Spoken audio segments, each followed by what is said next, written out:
Yes, आपका question बिल्कुल valid है। आपके कॉम्पिटिटर के केस में 2 चीज़ें समझनी ज़रूरी हैं। फर्स्ट है गूगल का H1 रूल एक मिथ है।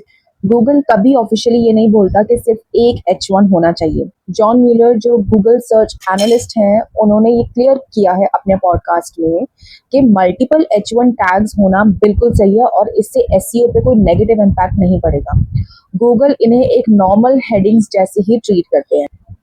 तो अगर उनके होम पेज पर 4 या 5 H1 है तब भी सर्च इंजन कंफ्यूज नहीं होता है, क्योंकि वो सभी H1 एक वेरिएशन वाले कीवर्ड्स को हाईलाइट कर रहे हैं। अलग अलग तरह के कीवर्ड उन्होंने टारगेट नहीं किए हुए हैं हर H1 में। तो सर्च इंजन को कोई कंफ्यूजन नहीं हो रहा है कि उनके पेज का टॉपिक क्या है। ओके। सेकंड चीज इसमें ये है कि कंटेंट ही रैंकिंग फैक्टर नहीं होता है। गूगल के लिए on page text content important है, लेकिन वो सिर्फ एक फैक्टर नहीं है। उनकी रैंकिंग के पीछे कुछ ये रीजंस हो सकते हैं। सबसे पहला है स्ट्रॉन्ग बैकिंग प्रोफाइल। अगर हाई अथॉरिटी साइट से उन्हें लिंक मिल रहा है तो फास्ट रैंकिंग होगी। दूसरा सबसे बड़ा रीजन है ब्रांड सिग्नल्स एंड पॉपुलैरिटी।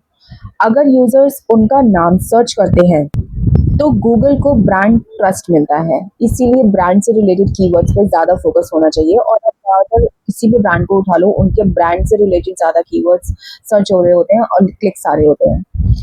ठीक है। तीसरा इसका मेन रीजन है रैंक होने का यूजर एंगेजमेंट मैट्रिक्स, CTR जिसे हम बोलते हैं। ड्यूअल टाइम और लो बाउंस रेट उनके रैंकिंग को पुश कर रहा है। नेक्स्ट रीजन की अगर मैं बात, technical SEO and site structure.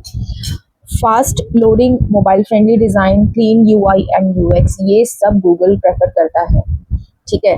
Category fit and product pages, this is the another factor of the ranking. अगर डोमेन ओवरऑल, क्योंकि ये वेबसाइट नेल्स नीश से रिलेटेड है, तो डोमेन ओवरऑल नेल्स नीश में स्ट्रॉन्ग है तो होम पेज भी इजीली प्रेस ऑन नेल्स पे रैंक कर जाता है। ठीक है। तो even with the less text, तो आप ये समझ लीजिए कि H1 या फिर कम कंटेंट ही कोई फैक्टर नहीं होते हैं। एसईओ में ऐसे बहुत सारे फैक्टर हैं जो रैंक करने में हेल्प करते हैं। कंटेंट लेस रैंकिंग टेम्पररी भी हो सकती है। कभी कभी Google user intent, backlink plus authority की वजह से साइट को रैंक कर देता है इवन विदाउट हैवी कंटेंट। लेकिन लॉन्ग टर्म में quality content plus proper SEO ही सस्टेनेबल होता है। ठीक है।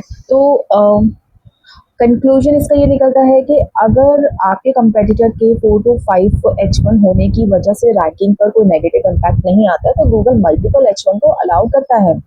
रैंकिंग का मेन रीजन सिर्फ कंटेंट या सिर्फ H1 नहीं है। रैंकिंग का मेन रीजन उसकी अथॉरिटी, बैकलिंक, ब्रांड वैल्यू और साइट एक्सपीरियंस है, ना कि सिर्फ कंटेंट और heading structure. I hope this video help you in some way. Thank you for watching.